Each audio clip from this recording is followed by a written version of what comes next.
படைப்புக்களின் அறிக்கை உலகெங்கும் சென்றடைகின்றது. படைப்புக்களின் அறிக்கை உலகெங்கும் சென்றடைகின்றது. வானங்கள் இறைவனின் மாட்சிமையை வெளிப்படுத்துகின்றன. வான்வெளி அவர்தம் கைகளின் வேலைப்பாட்டை விவரிக்கின்றது. ஒவ்வொரு பகலும் அடுத்த பகலுக்கு அச்செய்தியை அறிவிக்கின்றது. ஒவ்வொரு இரவும் அடுத்த இரவுக்கு அதை பற்றிய அறிவை வழங்குகின்றது.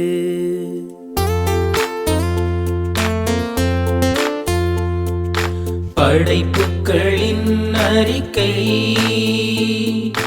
உலகெங்கும் சென்றடைகின்றது. படைப்புக்களின் அறிக்கை உலகெங்கும் சென்றடைகின்றது.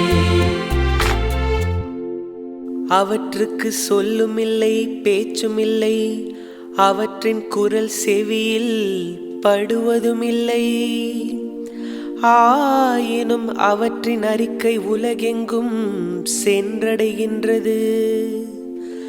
அவை கூறும் செய்தி உலகின் கடையெல்லை வரை எட்டுகின்றது.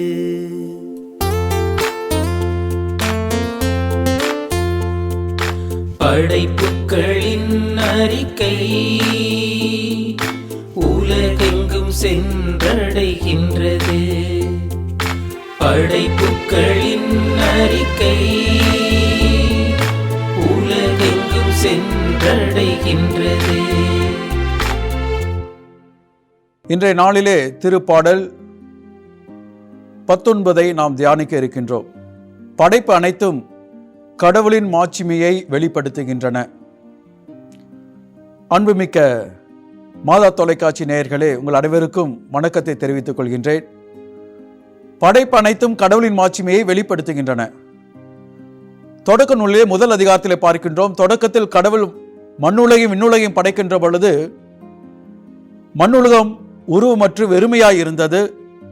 ஆழத்தின் மீது இருள் பரவி இருந்தது.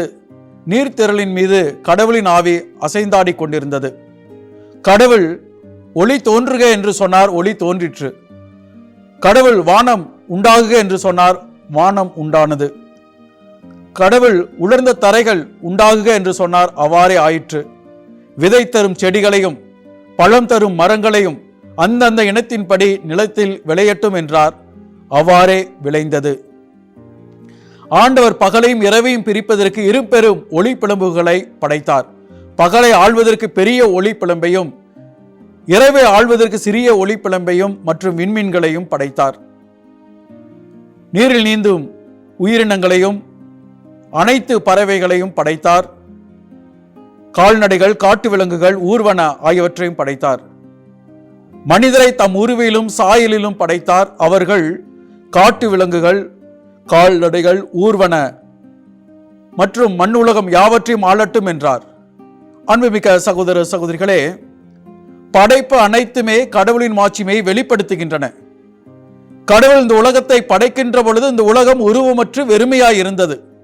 ஆனால் ஆண்டவர் தன்னுடைய வார்த்தையினால் இந்த உலகத்தை படைத்து தன்னுடைய மாட்சிமையை வெளிப்படுத்துகின்றார். தொடக்கத்திலே பார்க்கின்றோம், ஆண்டவர் இயேசு கிறிஸ்து வாக்காக இருந்தார். அந்த வாக்குதான் மனிதரானார். இதைத்தான் யோவான் நற்செய்தியிலே முதல் அதிகாரத்திலே நாம் பார்க்கின்றோம். தொடக்கத்தில் வாக்கு இருந்தது, அவ்வாக்கு கடவுளோடு இருந்தது, கடவுளாயும் இருந்தது. வாக்கு என்னும் அவரே தொடக்கத்தில் கடவுளோடு இருந்தார். அனைத்தும் அவரால் உண்டாயின, உண்டானது எதுவும் அவரால் அன்றி உண்டாகவில்லை என்று சொல்லப்பட்டிருக்கின்றது. அப்படி என்றால் இந்த இறைவார்த்தையிலே உயிர் இருக்கின்றது, ஆற்றல் இருக்கின்றது, வல்லமை இருக்கின்றது. இதைத்தான் எபிரேயருக்கு எழுதிய திருமுகத்திலே 4வது அதிகாரத்திலே 12வது வசனத்திலே இவ்வாறு சொல்லப்பட்டிருக்கின்றது. ஆண்டவரின் வார்த்தை உயிர் உள்ளது, ஆற்றல் வாய்ந்தது, இரு பக்கமும் வெட்டக்கூடிய எந்த வாளினும் கூர்மையானது. ஆன்மாவையும் ஆவியும் பிரிக்கும் அளவுக்கு குத்தி ஊடுருவுகிறது. எலும்பு மூட்டையும் மஞ்சையும் அவ்வாறே ஊடுருவுகிறது. உள்ளத்தின் சிந்தனைகளையும் நோக்கங்களையும் சீர்தூக்கி பார்க்கின்றது என்று சொல்லப்பட்டு இருக்கின்றது. ஆண்டவருடைய வார்த்தையானது காலம் கடந்து சென்றாலும் இது மாறாத வார்த்தை. இதைத்தான் எபிரேயருக்கு எழுதிய திருமுகத்திலே 13வது அதிகாரத்திலே 8வது வசனத்திலே நாம் பார்க்கின்றோம். இயேசு கிறிஸ்து நேற்றும் இன்றும் என்றென்றும் மாறாதவர் என்று சொல்லப்பட்டிருக்கின்றது. இந்த இறைவார்த்தையானது மாறாதது ஒன்று.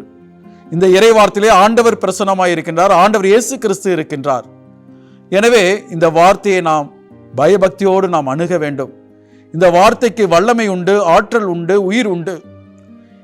இந்த வார்த்தைகள் ஆண்டவருடைய மாட்சிமையை வெளிப்படுத்துகின்றன. நாம் பார்க்கின்றோம் மத்தேயு நற்செய்தியிலே 8வது அதிகாரத்தில் 8வது வசனத்திலே நூற்றுவர் தலைவர் தன்னுடைய பையன் நோய்வாய்ப்பட்டு இருக்கின்ற பொழுது தன்னுடைய பணியாளர்களை அனுப்பி ஆண்டவர் இயேசு கிறிஸ்துவிடம் இந்த செய்தியை சொல்லி என்னுடைய மகனை குணப்படுத்த வேண்டும் என்று கேட்கின்றார். அப்பொழுது ஆண்டவர் இயேசு கிறிஸ்து அந்த நூற்றுவர் தலைவருடைய வீட்டிற்கு வருகின்ற பொழுது இவர் எதிர்கொண்டு சென்று, ஐயா, நீர் என் வீட்டிற்குள் அடியெடுத்து வைக்க நான் தகுதியற்றவன், ஆனால் ஒரு வார்த்தை மட்டும் சொல்லும், என் பையன் குணமடைவான் என்று கேட்கின்றார். ஆண்டவருடைய வார்த்தையிலே உயிர் உள்ளது என்பதை அவர் புரிந்து கொண்டு அவர் இவ்வாறு கேட்கின்றார். எனவே ஆண்டவருடைய வார்த்தையானது மாட்சிமையை வெளிப்படுத்துகின்றன. அவருடைய மாட்சிமையை வெளிப்படுத்துவதாக இருக்கின்றது. லாசர் இறந்த பொழுது ஆண்டவர் இயேசு கிறிஸ்து லாசருடைய கல்லறையிலே அருகே செல்கின்றார். அந்த மரியாவிடம், அவருடைய சகோதரி மரியாவிடம் கேட்கின்றார், இதோ இந்த லாசர் மூடி இருக்கின்ற அந்த கல்லை புரட்டு என்று சொல்லி இருக்கின்றார். அப்பொழுது மார்த்தா சொல்லுகின்றார், ஐயா, ஆண்டவரே, என்னுடைய சகோதரன் இறந்து 4 நாள் ஆயிற்றே, இனி நாற்றம் அடிக்குமே என்று சொல்லி வேண்டாம் என்று சொல்கின்றார். யோவான் நற்செய்தியிலே 11ஆம் அதிகாரம் 40வது வசனத்திலே பார்க்கின்றோம், நீர் நம்பினால் ஆண்டவருடைய மாட்சிமை காண்பாய் என நான் உன்னிடம் சொல்லவில்லையா என்று ஆண்டவர் இயேசு கிறிஸ்து மார்த்தாவிடம் கூறுவார். எனவே அன்புமிக்க சகோதர சகோதரே, ஆண்டவருடைய வார்த்தையை நாம் நம்புகின்ற பொழுது ஆண்டவருடைய மாட்சிமை நாம் கண்டிப்பாக காண முடியும். மனிதரை பேணி காப்பது நிலத்தின் விளைச்சல் அல்ல, மாறாக ஆண்டவரே உம் சொல்லே உம் நம்பிக்கையாளர்களை காப்பாற்றுகின்றது என்று சாலமோன் ஞான நூலிலே 16ஆம் அதிகாரம் 26 வசனத்திலே நாம் பார்க்கின்றோம். பனியும் மழையும் வானத்திலிருந்து இறங்கி வருகின்றன, அவை நிலத்தை நனைத்து முளை அரும்பி வளரச் செய்து விதை விதைப்பவனுக்கு விதையும் உண்பவனுக்கு உணவையும் கொடுக்காமல் அங்கிருந்து திரும்பி செல்வதில்லை. அவ்வாறு என் வாயிலிருந்து புறப்பட்டு செல்லும் வாக்கும் இருக்கும். எதற்காக நான் அனுப்பினோ அதை வெற்றிகரமாக நிறைவேற்றாமல் அவை என்னிடம் திரும்பி வருவதில்லை என்று இறைவாக்கின எசையா புத்தகத்திலே 55வது அதிகாரத்திலே 10-11 வசனங்களில் நாம் பார்க்கலாம். ஆண்டவருடைய வார்த்தையானது ஒரு நோக்கத்தை கொண்டிருக்கின்றது. எனவே அந்த நோக்கம் நிறைவேறாமல் ஆண்டவரிடம் திரும்பி செல்வதில்லை. எனவே நாம் ஆண்டவருடைய வார்த்தையை நம்பினோம் என்றால் ஆண்டவருடைய மாட்சிமையை நாம் கட்டாயமாக காண முடியும். அன்பார்ந்தவர்களே, நாம் பார்க்கின்றோம் லூகாஸ் நற்செய்தியிலே 21ஆம் அதிகாரம் 33வது வசனத்திலே, விண்ணும் மண்ணும் ஒளிந்து போகும், ஆனால் ஆண்டவருடைய வார்த்தை ஒளியவே மாட்டா என்று சொல்லப்பட்டு இருக்கின்றது. எனவே நாம் ஆண்டவருடைய வார்த்தையின் மீது நம்பிக்கை கொண்டு வாழ்கின்ற பொழுது நாம் ஆண்டவருடைய மாட்சிமையை காண முடியும். ஜெபிப்போமாக. அன்பின் பரலோக பிதாவே, இறை வார்த்தையிலே நீர் பிரசன்னமாயிருக்கின்றீர் என்பதை நாங்கள் புரிந்து கொண்டு இறை வார்த்தையை நாங்கள் சுமக்கின்றவர்களாக, இறை வார்த்தையை தாங்கி பிடிக்கின்றவர்களாக இருக்கவும், இறை வார்த்தையின்படி நடக்கக்கூடியவர்களாக இருக்கக்கூடிய அந்த நல்ல உள்ளத்தை எங்களுக்கு தந்தரல வேண்டும் என்று எங்கள் ஆண்டவராய் கிறிஸ்துவை பார்த்து மன்றாடுகிறோம். ஆமேன்.